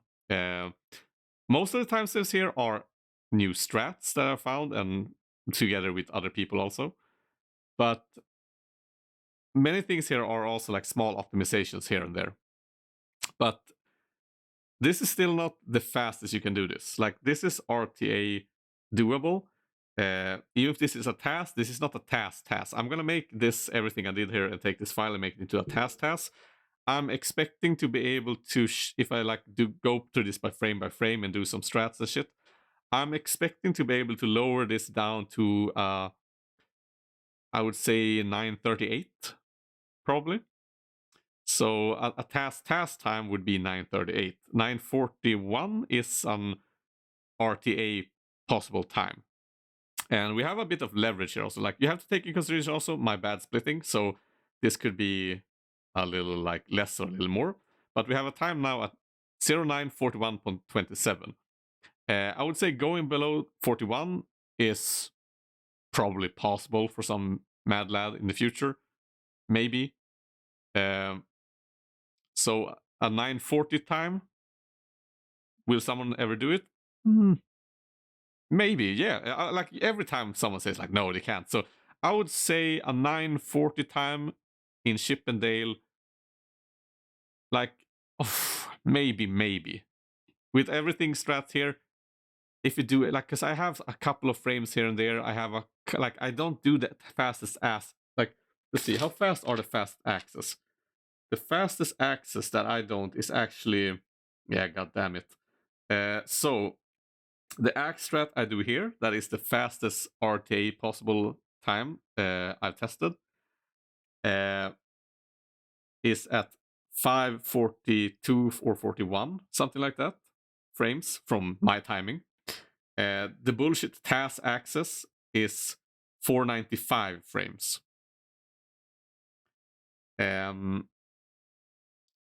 So that means that if you do the apps, even if this is a real, like this access I do here is, let's see, how much faster are my version? The access I do here is 1 second. No, let's see, 540. About 0.30, like the access I do here compared to the one in Nels World Record is about 0.3 seconds faster. The TAS access is a whole second faster. So if someone did everything I did here and did the TAS access, you would have a sub 40 time. No, you would have a 940 time. Possibly sub 40. But I'm gonna be honest, the TAS access is... I doubt you'll actually see them in a run. Like, it's like, you can say that about everything. Like, there's plenty of shit hard moves in Chip 'n Dale, and many other games. Like in Super Mario, you have like those glitches into the walls and whatever. But the thing is, this is different because trying for most of those glitches, like you have to do a couple of attempts before you go in, and you lose time trying to do the attempts. And Chip 'n Dale, the way the axes work, if you fail one attempt, you're dead. The whole run is done. So, I mean, doing those axes and landing everything else necessary to have a good run like that, I actually doubt it. I think the way I do the axes here is... And like I said, this axis I did here is not necessarily the one that needs to be in a 940 time. You can do endless axis as long as you do those other things I explained. Also, I'm gonna do another stream some other time where I go through axis, because I have videos of everything.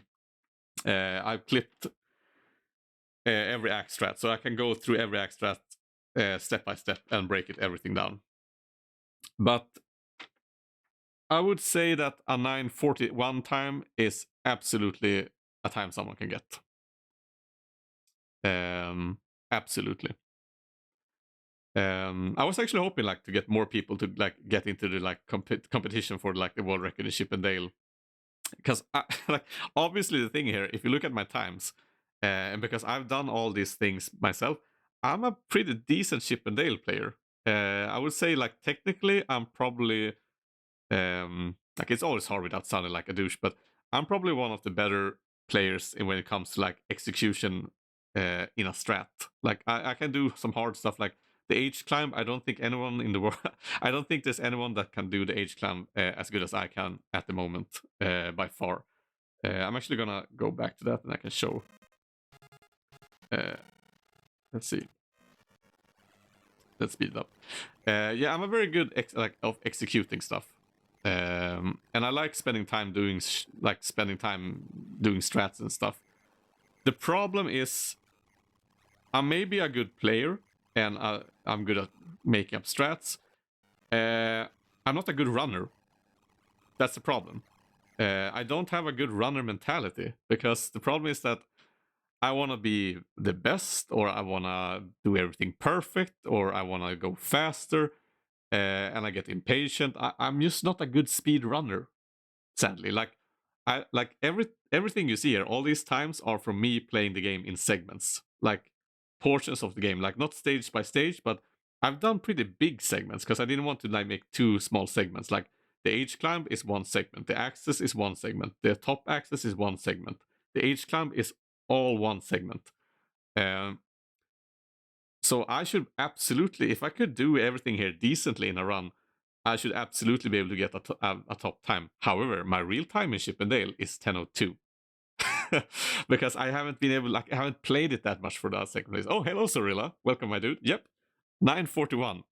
So this is, you have to get back to work, Sorilla. I see you've been playing, it's time to lay off that Mario stuff, you know, and get back to Chip 'n Dale. You have to get that 9:41 time now.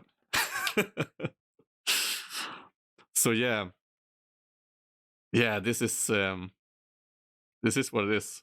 You'll consider it. Don't get back into that swamp of Chip 'n Dale. So how you doing, man? You're doing good? Is it nice to play something else, I guess? Okay, can we slow down here? What time speed is this? It's still too fast. There we go. So yeah. Yeah, it looks fun actually. Like, I think like I think it's a really nice choice to choose a game to go. Like, I would have been surprised if you did something like, okay, let's play Mega Man 3, like a game that takes like.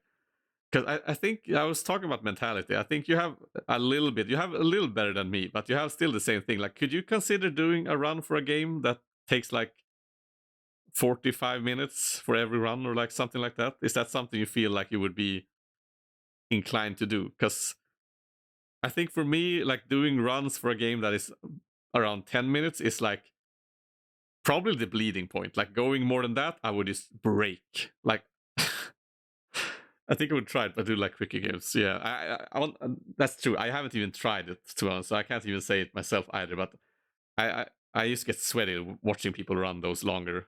But I mean, you have more time to like, you can make more mistakes then, I guess.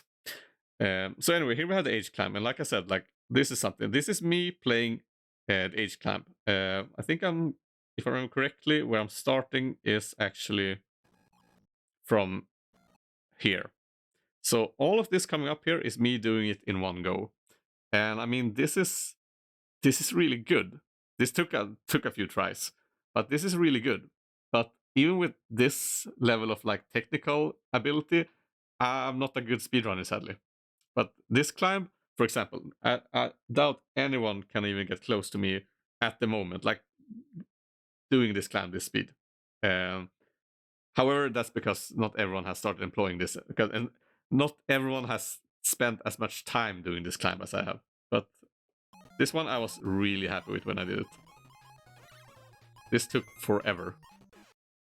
But that's it can still go even faster. Like my jumps are not perfect here, but it's still, I'm really happy. Like I just want to show I'm just really happy with this one.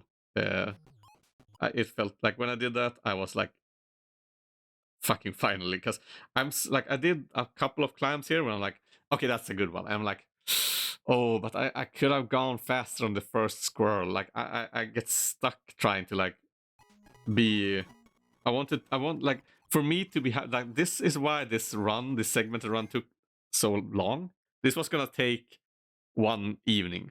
I think I'm gonna see. I think I actually wrote Dave on Discord. I'm like, yeah, I'm gonna make a RTA TAS. I'm gonna do it tonight and probably done tomorrow or something. And it took a whole fucking week. Yeah, it looked great, right, Cyrilla? Like I'm actually, this is you gloating. Like I'm so proud of this. Oh wait, oh yeah, I can actually. I was actually gonna stream it like this, but I actually thought like, okay, let's not be weird. As I'm gonna do this.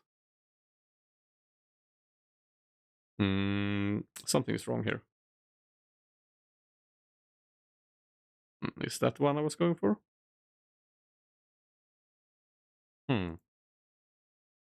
One is, oh, that's the way. Yeah, thanks, man. That's actually really nice to hear. Thank that actually, that's real. That actually warmed my heart. That was such a nice, genuine, just a very genuine sentence. You deserve to be proud of a lot of your work on this game. That felt really nice. I'm honestly saying that. That felt really nice just reading that. Thank you, man. That's actually really nice to hear. Yeah, I'm actually, I am really proud of some of the stuff I've done with this game, and I've spent way too much time on this game in many ways. But it's been fun. So yeah, that's actually really nice to hear. But yeah, especially like I'm really happy to put down this climb, because this is like the first thing I did in Chippendale, like the first thing where I'm like, okay, I wonder if I can do this faster. So finally nailing a really good climb here and having it in this task, actually is really nice. I'm gonna watch it again. It's just the only thing that could be a little better in this, like the only thing I have to complain is the jump I do here. This one can be a little shorter. Like this is like a little too long input. If you do it a little faster, you can actually land a little earlier without this airtime. But I don't really care. Not even I care, because everything else went perfectly. Yeah, I have to show you something. So you haven't seen. I have to show you this. I have to show this. I have to show this one. Let's see what I'm doing. God damn it. Okay, wait. I'm so tired. Let's see. We want to reverse. That is reverse. We have the speed here. Hello, Dave. The task is a good fit for you. Sure, I have the brain to do it since you don't. Yeah, actually, it's kind of funny because once I started doing it, because you know, I said like, I'm like, I'm gonna keep away from the tasks because I can see myself just get stuck with it. And once I tried, I'm like, yeah, this is fun. It's way too fun, and I spent way too much time on it because it's just great. So have you seen this spaceship I showed, Dave? Because this is one of the more interesting things I would say in this. Okay, I have to show view status bar. Can I see the speed? No. Display messages. Maybe I need. Let's see. Will this? Okay, here we go. So this is spaceship. Have you seen this spaceship, Dave? Because this is one of the things. Because this is actually one of the things that saves a decent amount of time, I would say. So this is my new spaceship.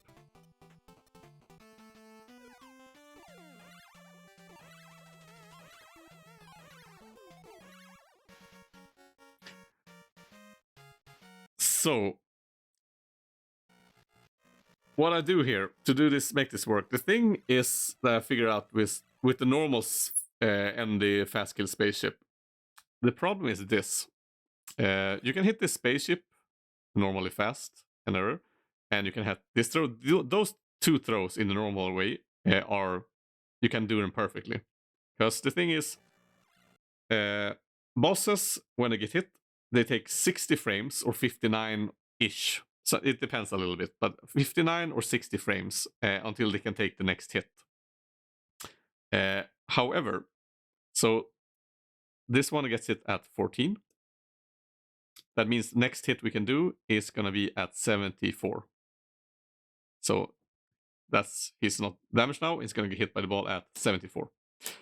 And then we throw next. So next one, the ball to the wall here, we want to hit at least at what is it, 70? It becomes 34. So I want this ball to hit the wall here at 34. Okay, hits at 35. Funny thing though, I'm not sure exactly how this works, but I tested it out. When the spaceship is in here to the left, his invisibility frames work a little differently. I can't figure out how. But even if you throw this ball like perfectly timed, or if you mistime this throw to the wall like a couple of frames, like 1 or 2 frames, he can still come out with the same amount of invisibility frames from a perfect throw. Not sure exactly how it works, but it does. The thing is, where the normal spaceship loses time is the fourth hit. The hit coming out here.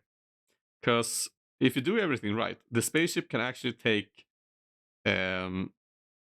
the fourth hit can happen at my frames 94. So he can get hit there. And doing the normal version that people do, like getting hit by, if you do the Surreal version that I usually do, if you do that perfectly, I actually told you that's real. I tested it out, and you can actually do the version of the spaceship I saw you doing, the Surreal version. You can actually do that as fast if you time it perfectly. You can do it as fast as the harder spaceship pattern, but you have to do it perfectly, obviously. However, all of those versions have a hard time actually hitting this fourth shot at the required frame at this position. It will usually delay this hit a little bit. The reason is basically if you throw it too early, it won't hit him on the way to the right. And if you throw it too soon, it will hit him. It won't hit the spaceship at this fourth hit, and it will only hit the fifth hit. However, from doing what I did, so I'm standing here, you can do whatever you want here. That's the funny part. Like, here I can do, I choose to do like I jump here and grab it and throw it. You can actually jump and land and throw this if you move to the right and hit him like that. And the final throw, you can do whatever you want.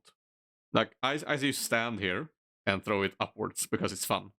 You can move to the left and grab the ball and throw it from behind at front. You can do like, if you do this strat, basically, when you do this throw and land here, you are done. There's nothing hard. Like after this, it's like you can do whatever you want here. So that's a good part. But this move is hard because you have to hit this spaceship as absolutely soon as you can, and timing to do this thing where you avoid this alien. What you want to do is time this throw that you throw it kind of early, but not too early and not too late. Because if you throw it too, let's see, if you throw it too soon, the ball is actually gonna be in a bad position to.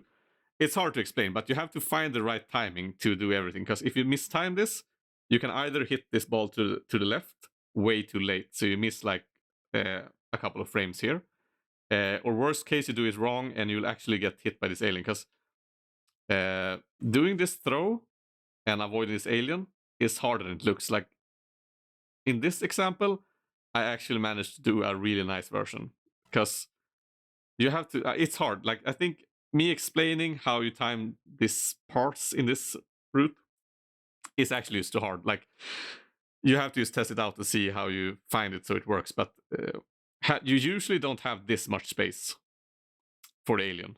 Like what I do here took a while to find the timing for. Usually you have like 1 or 2 frames to this guy.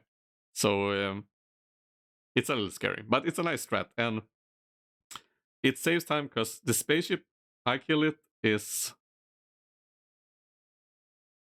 there. So let's see. That's the last frame. I think if we compare it to the last frame on, let's see. I think I can bring up a picture here and do a comparison. Let's see where they have the pictures. Pictures. Screen pictures. This the one?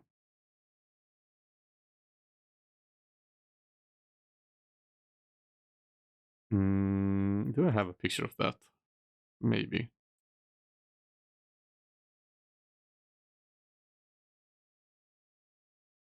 Oh, here we have it. Let's see. On my desktop. Let's see, put it up here. And add image.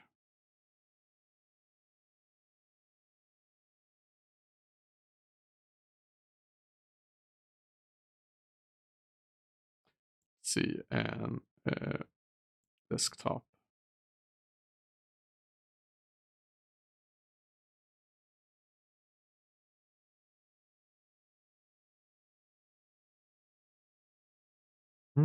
Just 1 second.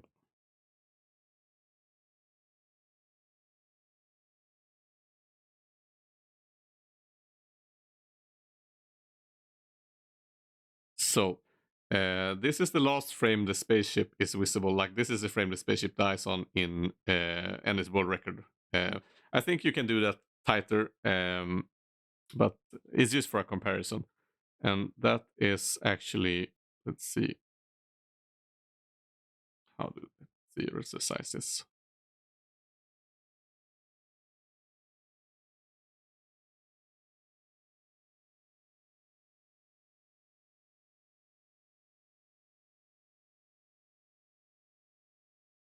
And properties, no.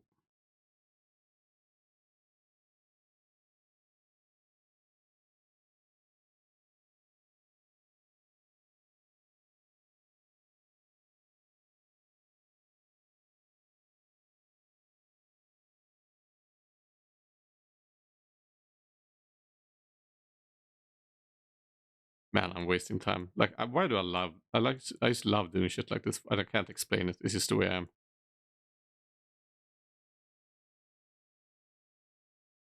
Yeah. Anyway, you get the point. It saves time. Let's just leave it at that.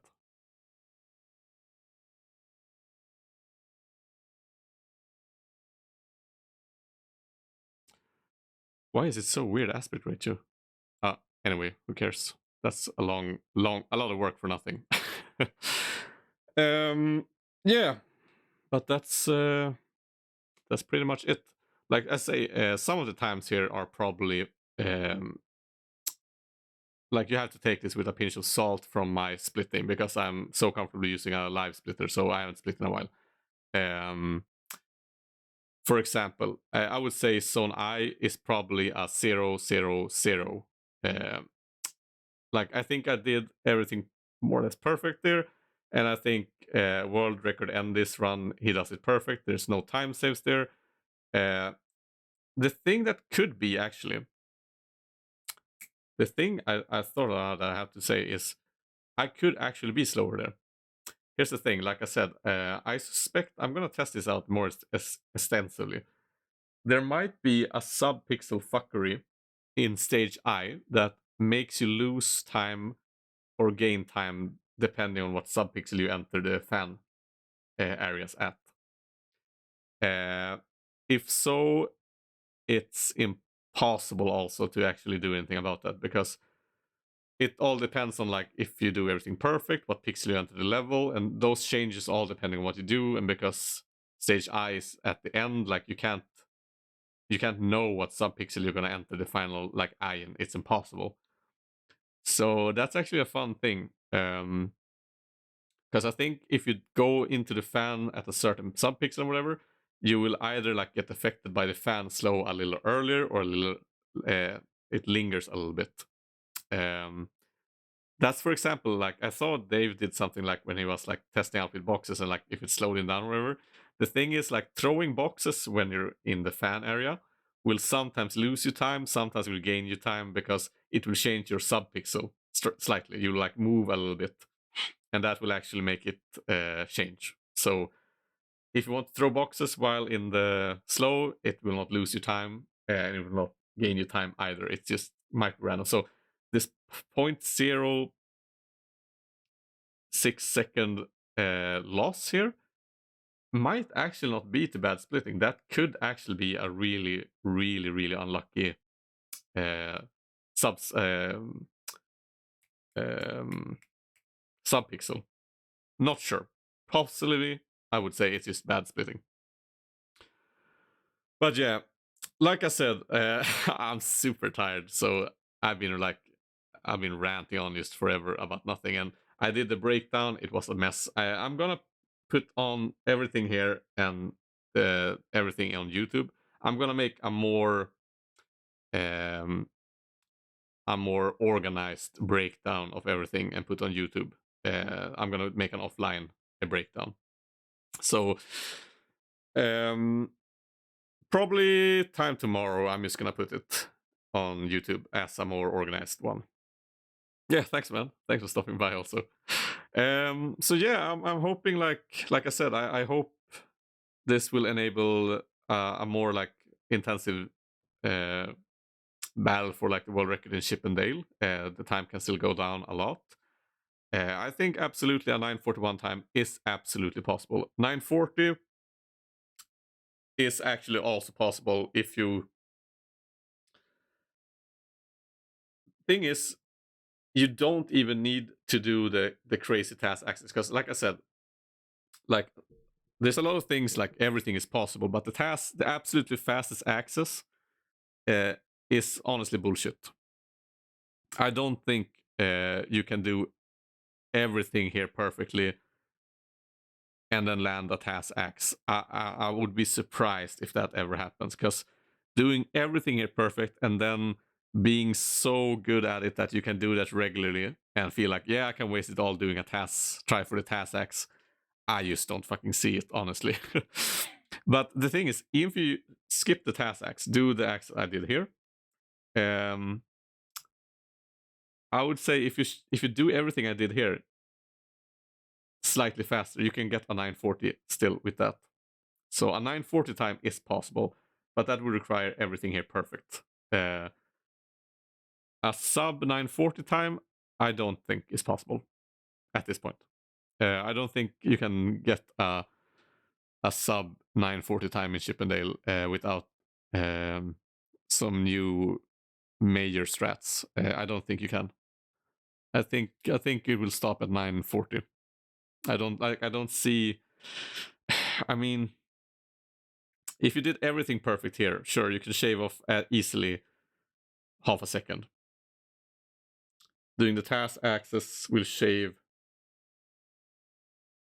half a second from what I've done here. Yeah, fuck yeah, I guess you could, like, technically, it's possible to do a 939 time. Fuck. Yeah, I guess it is technically possible for a human to make a 939 time in Chippendale. I don't think it will ever happen. I don't see it happening. Sad thing is though, even if I wanted like this to open up for more people to hunt for the world record, like it depends on when Andy comes back and shapes up his record. Because I mean, if we look at how the world record progression has been in Chippendale, I would guess like if he feels like, because he's held that one so long that if someone like came and like tried to get it, he will. But at a good point, he's probably gonna be going back to Batman first. So there's like, if someone wanna, like, if people want to use the new strats and like the time saves I've shown here, and like have a shot at like having the world record in Chippendale, you have like a timer while Andy tries for getting his Batman world record, I would say. So, so I would say get to it, people who want to try it. But yeah, I'm going to go to bed and I'm gonna sleep like a baby. I'm gonna sleep so good. I'm gonna sleep so good. But yeah, that's been like a man. I've been like tired and I haven't streamed in like what, 3 weeks, 2 weeks? No, 3 weeks. I think maybe even longer. I haven't streamed from. Maybe. I don't know. I need to go to bed. My brain is mush. Thanks everyone for watching. This will be on YouTube in tomorrow or the day after that. I'm gonna have the run, and I'm gonna have also a breakdown of the run that is not mad rambling. I'm gonna have like a concise script where I'm gonna be like, all right, the run for this part we're gonna do like this. It's gonna be very easy to overlook. So yeah, thank you and good night. Goodbye, Sorilla, and thank you everyone for tuning in.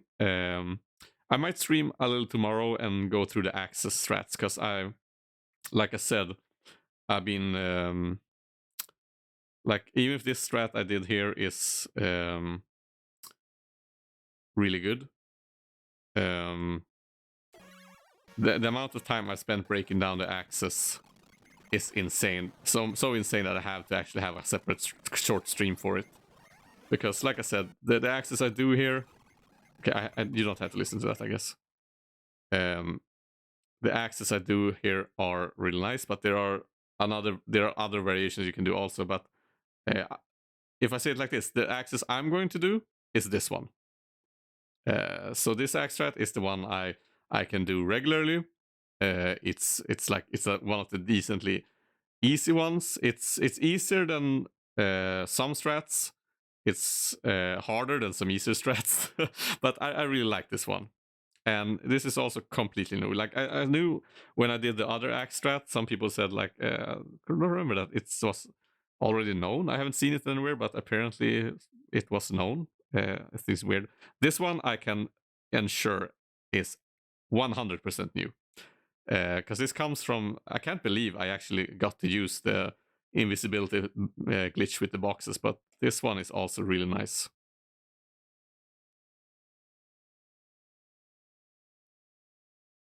I just love that one. That one is so good. That's MagePie's hide and seek access. So fucking good. I just can watch that one more time. I just like I was gonna I wanted to quit this, but I just love these access. Okay, speed it up a little bit. Okay, not that much. So the way I do this fast is two things here also. Like this thing here, the thing I do here, will jump into this box and doing a full jump here. If you do this, jump around here. You don't have to be super precise. Just jump, follow the treadmill a long way. Jump and hit this box. Land, and don't time this jump perfectly. You don't have to be slow, but just don't do a perfect jump. As long as you don't do a perfect jump, you're fine. Land, and then jump. Do a full jump, and you have time to maneuver. And if you did this right, if you hit this box, landed, and not did a perfect jump, as long as you don't do a perfect jump, if you do a full jump, you can land here, and this axe will always despawn before you land. Always. And this is advantageous in so many ways. Advantage 1 is because you always land, if you time it right, you have time to like move, so you land, like I can always land at exactly this spot. It's not hard at all, because you have time to get the feel for it. So you can always land exactly at this part. Doing that makes it so that when you do this next jump, you can get a feel for when you need to do the turn to do a perfect turn. You will also always land more or less the same part to the left. Because the thing is, when people normally come running on this box, thing is they want to make sure they jump before they get off the box. And people don't tend to do absolutely perfect jump. Because that is fucking scary. So they jump a little early. Doing this, I do it like this. I press jump and then left. As long as you press jump before you press left, you won't move left while you're doing the jump. If you press them at the same time, you can actually do the movement left before you do the jump. So worst case, sometimes I will do a vertical jump 1 frame or so before I start moving left. However, even then, doing this jump here and landing here gives me a lot more time at this jump. Because usually you have to time this jump perfectly, more or less. You have like a couple of frames. Because I land so much to the left here, I have a lot of time for this. Like this jump, you can see how sloppy this jump I do in my run here. I jump way too early. No, I don't jump too early actually, but I do a way too high jump. I jump way too high. I walk usually want to like jump instantly. The point is, I have time enough to be sloppy, and I still get out of this axe.